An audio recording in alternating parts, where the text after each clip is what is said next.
গাড়ি বা ট্রেনের হর্নের কথা শুনেছেন, কিন্তু কখনো প্লেনের হর্নের কথা শুনেছেন? কিংবা প্লেনের হর্নের শব্দ কেমন জানেন? প্রশ্ন জাগতেই পারে, প্লেনেরও আবার হর্ন? আকাশে তো বিমান জটের বালাই নেই, তাহলে আবার হর্নের প্রয়োজন কেন?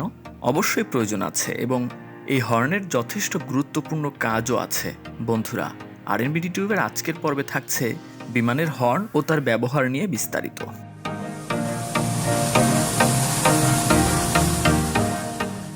বিমানের হর্ন আছে, এটা না হয় জানা গেল, কিন্তু তা বলে আকাশে হর্ন বাজানো হয়?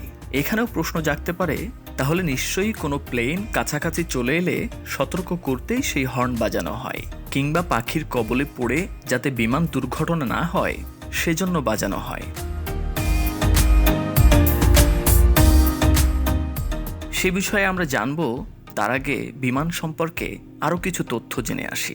যাত্রীবাহী বিমান সাধারণত ৩১,০০০ থেকে ৪৩,০০০ ফুট উচ্চতা দিয়ে চলাচল করে।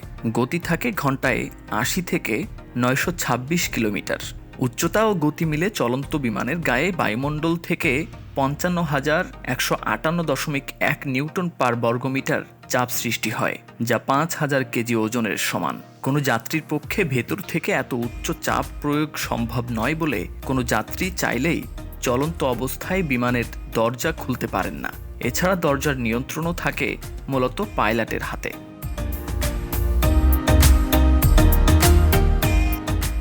খেয়াল করলে দেখবেন, প্রায় সব বিমানের জানালা গোলাকার। জানেন কেন এই গোলাকার? শুরুতে কিন্তু এই গোলাকার অবস্থায় ছিল না, তখন জানালা চারকোনাই ছিল। পরে দেখা যায় উচ্চ গতির কারণে কোণাগুলো ক্ষতিগ্রস্ত হয়। জানালা গোলাকার করার মধ্য দিয়ে এ সমস্যার সমাধান মেলে। এরপর থেকে বিমানের জানালা গোলাকারই হয়। বিমান খুব বেশি উঁচুতে উঠতে গেলে অক্সিজেনের অভাব দেখা দিতে পারে, তখন বিমানের অক্সিজেন মাস্ক স্বয়ংক্রিয়ভাবে নেমে আসে।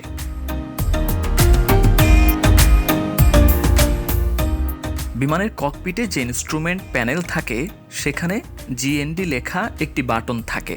এই বাটন টিপলেই হর্ন বাজে, অনেকটা জাহাজ বা স্টিমারের হর্নের মতো আওয়াজ। হর্নের আওয়াজেরও আবার ধরন আছে। এর বিভিন্ন ধরনের হর্ন শুধু ইঞ্জিনিয়ারদের জন্যই রয়েছে। বিমানের কোথায় কোনো সমস্যা হচ্ছে বা কী সমস্যা হচ্ছে, হর্নের ধরন শুনে এসব ইঞ্জিনিয়াররা বুঝতে পারেন। এক একটি হর্নের সঙ্গে এক এক রকম আলো লাগানো আছে। এছাড়া কেবিনে কোনো সমস্যা হলে তার জন্য আলাদা হর্ন আছে।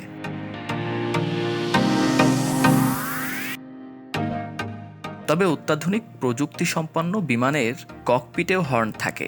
নানা রঙের আলোর মাধ্যমে এয়ার ট্রাফিক কন্ট্রোলের সঙ্গে যোগাযোগ করেন পাইলটরা। ওই নানা রঙের আলোকগুলো প্রযুক্তিগতভাবে প্লেনের হর্ন বলাও হয়ে থাকে।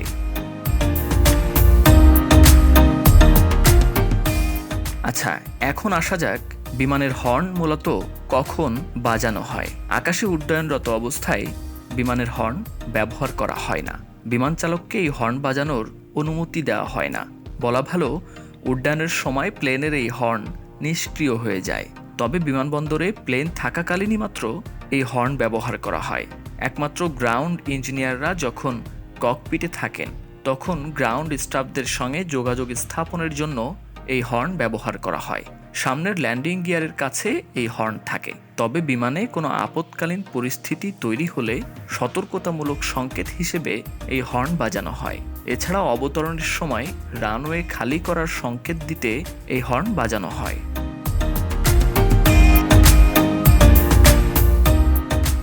বৃষ্টির পানি সরানোর জন্য গাড়িতে ওয়াইপার থাকে। বিমানের ক্ষেত্রে কি হয়, বিমানের গতি এত বেশি থাকে যে সামনের কাঁচে বৃষ্টির পানি জমতেই পারে না, তাই ওয়াইপারেরও প্রয়োজন হয় না।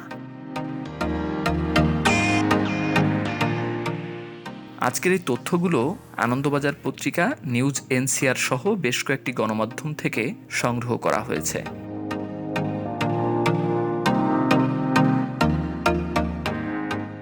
তো বন্ধুরা, আজকে এই পর্যন্ত। সামনে নতুন কোনো তথ্য, নতুন কোনো ভিডিও থাকছে আপনাদের জন্য। সে পর্যন্ত চ্যানেলটি সাবস্ক্রাইব করে আমাদের সাথেই থাকুন।